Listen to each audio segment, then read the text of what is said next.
Hello, I'm Brian Bowyer, and I just saw these book snob tag questions and decided to answer them on video. Question one: what is your definition of a book snob? My definition of a book snob is someone who believes the literature they read is superior to the literature that others read. Question two: is there a genre or type of book you would never consider reading? No. I don't read romance, science fiction, or fantasy, but that doesn't mean I never would.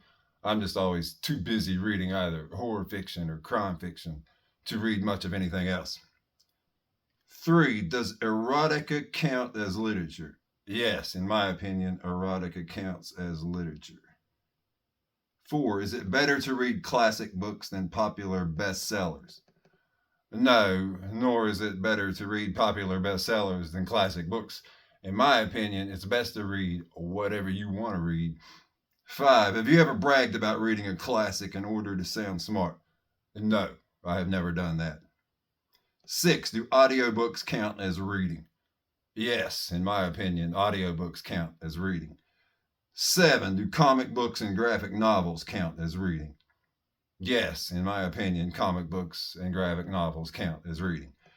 Eight, have you ever looked down at someone for reading a popular book, such as a self help book or a celebrity memoir? No, I could not care less about anyone else's choice of reading material. Nine, have you ever been the recipient of someone else's book snobbery? Not that I'm aware of, and if so, I could not care less what anyone else thinks about my choice of reading material. 10, would you ever be friends with a snob?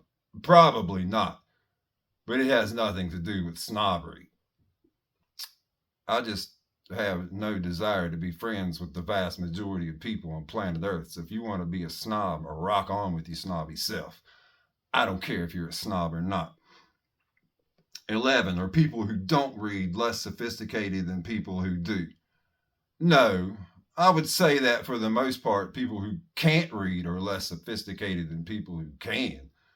But the fact that you don't read doesn't necessarily mean you're less sophisticated than someone who does. Question 12, last question. Based on your answers to the previous questions, do you consider yourself a book snob? No, I do not consider myself a book snob. Not, to quote Seinfeld, that there's anything wrong with that. And that's all. I'm Brian Bowyer. Thanks for watching my book snob tag video. Have a great day.